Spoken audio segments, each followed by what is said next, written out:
when the whole world sinks into big chaos, big war, everybody fights everybody, no rules, no laws, no nothing. Allah will have no other choice but to send the hidden Imam back to mankind in order to redeem mankind from the big mayhem.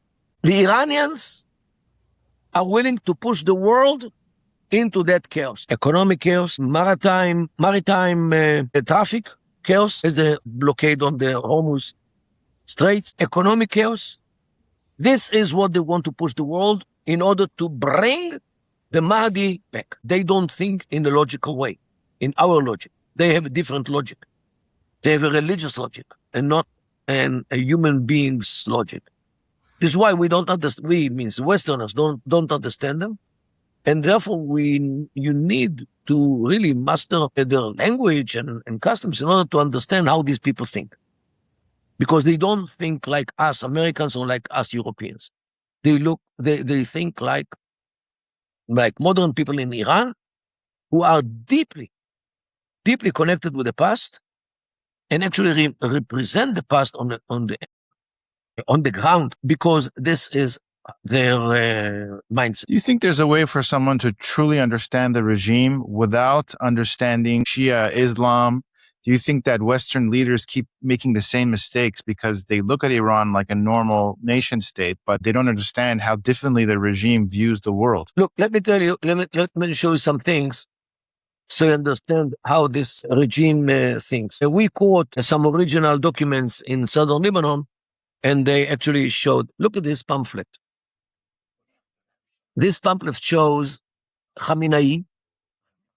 This was published like 20 years ago. Khamenei is in some kind of encounter with the image which is made of light. This is the hidden Imam. He is hiding already for more than 1,000 years. He's still alive. And he hides in a cave in a district in Iran named Khorasan. And he will come back to mankind in one of two situations. One situation is that the whole world converts to Shiite Islam, and the whole world will wait for him in order to come to redeem the world from all the problems.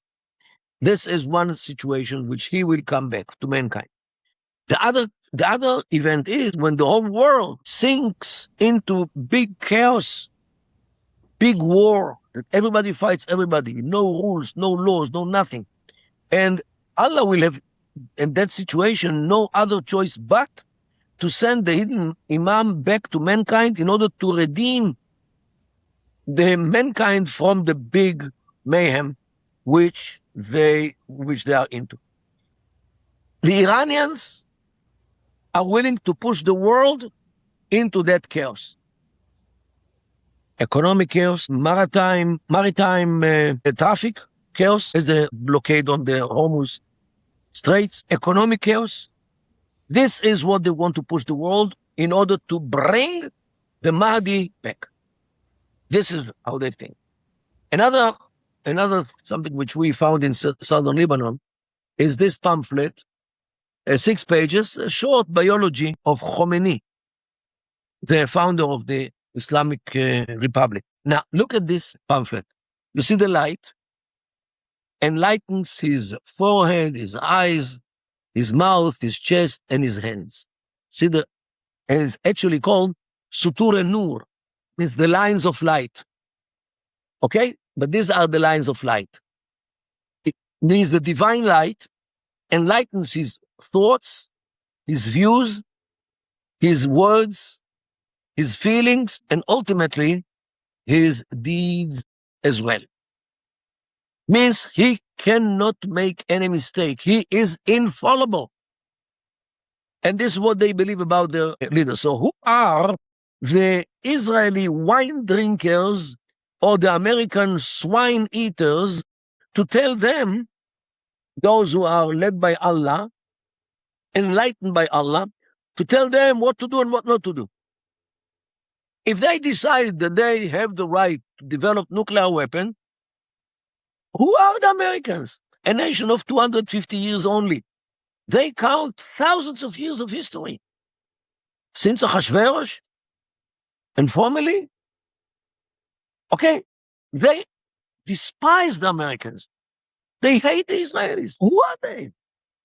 The Israeli state, which was established 78 years ago. Who cares about such a country?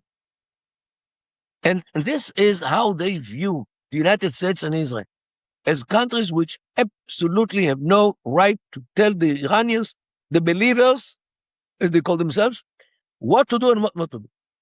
This is something which they absolutely cannot accept.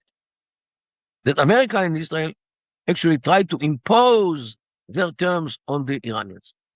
And all the rest is what you see. This is the mindset, this is the motivation of these people, and we must be aware of and to understand it to depth. But not only this, this is a Parashat HaShavua of Hezbollah from 2006, like 20 years ago. Here it shows Khamenei, and they quote a sermon which he gave. I'll read you one sentence. The strategic depth of the Iranian nation extends to Palestine, to North Africa, to the Near East, to Central Asia, and the Indian subcontinent. All the way, all these countries, actually from Morocco in North Africa to India, Mehodu ve'ad Kush, belongs to them. These countries are their strategic background. Do you remember Morocco volunteers to be Iran's strategic background? Did you hear the Libyans volunteer, or the Egyptians, or what? Saudis, which are also included in this? And this kind of thinking that the whole Islamic world is their strategic depth is just like, Daniel, I will start buying things, distributing checks, and I will tell those who sell me the furniture, if there is no cover to the check, go to Daniel. He is my strategic depth of my bank account. Would you accept it? Would Egypt accept to be the strategic depth of the Iranians? Never they. But the Iranians have the chutzpah to say that all these Islamic countries, by the way, most of them are Sunnah, all of them are the strategic background of Iran. And this is how they treat the others. You know, Iran über alles. Iran above everybody, which reminds us another dictatorship which was in Europe. They are the same. And don't forget, there is very deep connection between the Iranians or the Persians, especially, and the Germans. Because the Germans are actually Persian tribes which came 2,000 years ago from Central Asia to Europe. The Goths, the Visigoths, and many others. They came from Central Asia. As we call it in Hebrew, Nedidat Ha'amim Hagdolah, the big migration, which took place like 2,000 years ago. And actually they are the tribes which pushed the Roman Empire to collapse, because this empire was too old and too fatigued to fight those tribes. And they actually succeeded to do it. So, and you know, the language proves, brother in German is Bruder, right? In Persian, it is Baradar. Daughter in German, Tochter. In Persian, Dochtar. Fadar is father. Madar is mother. Okay? It shows you that the languages are interconnected, German and Persian. This proves the story about the migration and all.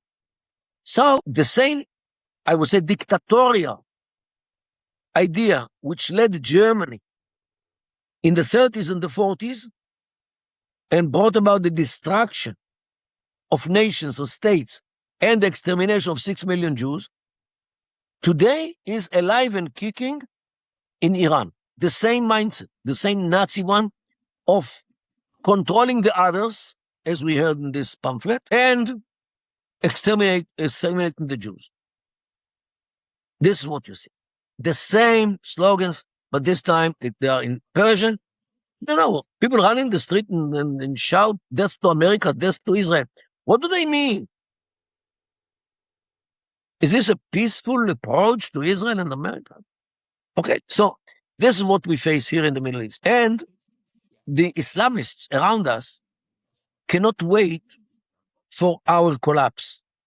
Because once, if, God forbid, Israel collapses in front of those waves of jihadism, these waves will cover Europe in no time. And the Atlantic Ocean is not wide enough to keep America safe from this jihadi tsunami.